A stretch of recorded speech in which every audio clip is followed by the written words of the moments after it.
Next is conditional arithmetic, where we'll see something big. And this is what we normally use for our MISs.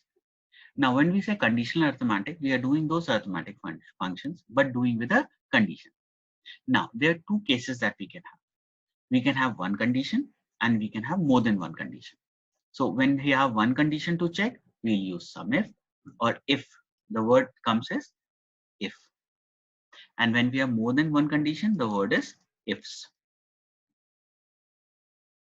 So when you look at these conditional arithmetic, let's talk about some questions, and based on that questions, we'll try to find the answers. We'll not learn functions from the point of view of their name. We'll learn functions from the point of view of their application. So let's go inside the data. Let's say this is the data we have. There are some employees, date, year, product, units, and the revenue is given.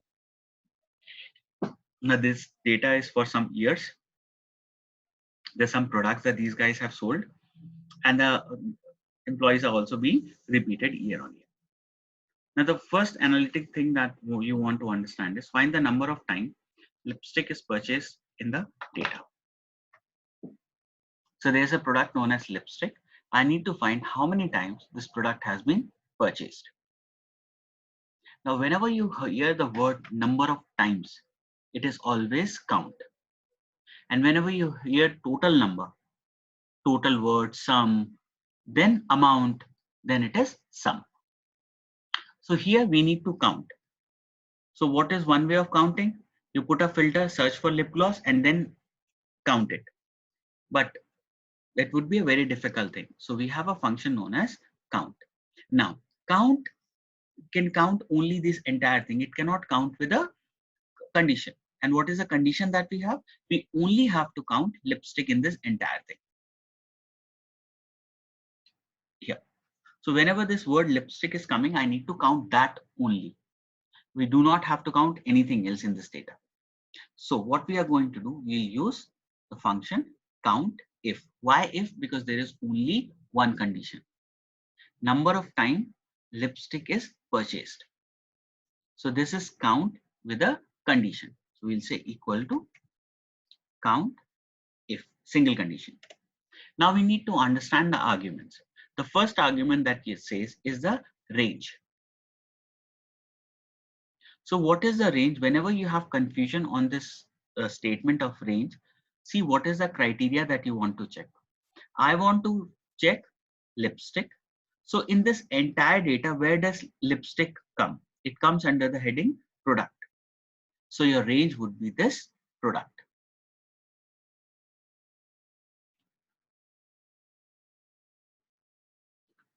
So we'll come here and range would be this product. Now again, before I go into this, let us put this entire thing into a data range. So I'll select this entire thing. So I can call this inside the formula rather than selecting again and again. We'll go to data, formulas, and select from creation, top row. Go to name manager, you'll find your range. If you look at here, you have employee name, you have product, revenue, units, years, and the date here, and close. Now let's try and call them inside the formula. We'll say COUNTIF, and what do we need? We need the product. So you'll have the product here, enter, comma. What is the criteria? Criteria is this word lipstick. Now you have to be very careful when you're doing it. When you are either you link it to the data, or if you are entering manually, you have to write exact same spelling. If you're not writing the same, sometimes it does not work. Now this is giving you only one. So let's see if there is only one lipstick. How do we check this? Control Shift L, you put the filter as we have discussed earlier. Come here and you have lipstick and say, okay, there is only one lipstick here, which was sold in 2005. That way, whatever data was giving was correct. So you can select all and work. Now, what if we need to find, let's say, lip gloss? So this time, what I'll do is equal to count if. and the range, again product, comma, and you can link it to this particular cell also, and enter. So 10 times the product lip gloss has been purchased. So that way you can find the number of times something has happened. Find the total amount collected on fountain. Amount means revenue. Let us make it little clear. Let us write revenue here instead of amount. Find the total revenue collected on fountain. So what we need to find the total revenue, but only for the word fountain. Now the trouble here is we have to add with a condition. So whenever we have to add with single condition, we use sum if.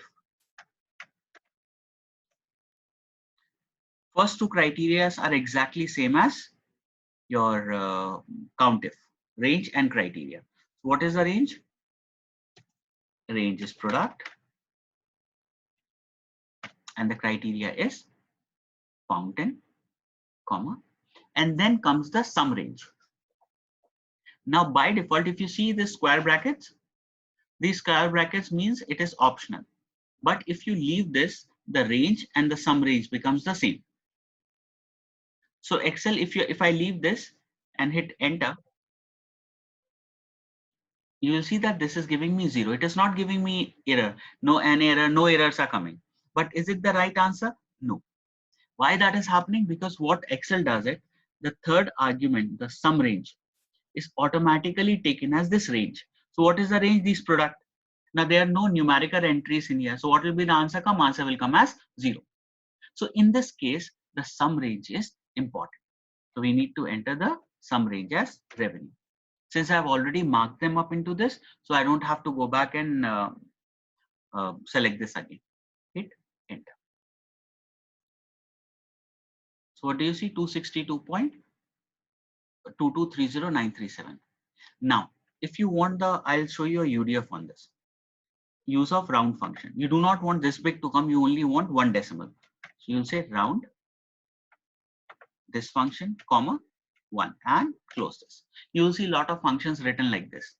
So they are written like this so that the decimal point that you get is only 1. Now, how do we read this? Let's understand reading this. So outside you have round function. What will happen? First, the inner brackets will get solved. So this sum if will get solved first and the answer will come here. 12.66, whatever be the answer will come here. So the next step, it will be round bracket 12.666 comma 1. So when you hit enter, this round function automatically removes the extra things after decimal and you'll get till 1 decimal. So the answer straight away comes to 1 decimal. You don't have to do any other changes in it. So that is how you can see some functions using rounded. These functions can be clubbed together.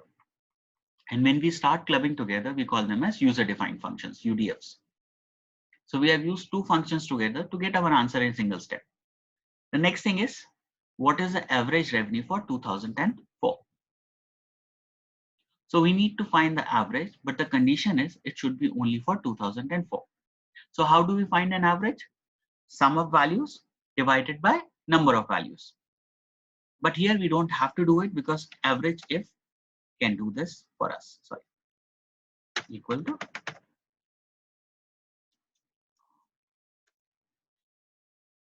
average if.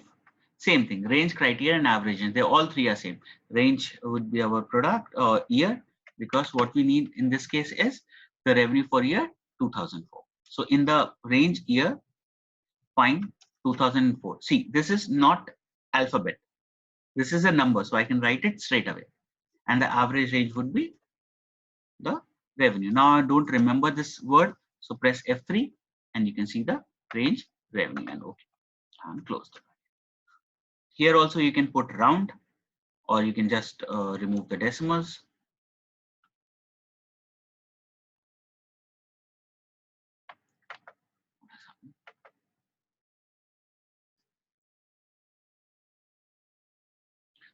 And we can work on the decimal part. Control Shift 1. And two decimals, you can remember this, Control plus Shift plus mark of exclamation, or sometimes people write 1. 1 can be on the top row as well as on the right hand side, the number part. So that's the reason we are using this entire thing like this. Control shift and mark of exclamation, that is only on the top row. So you can use this or you can use round.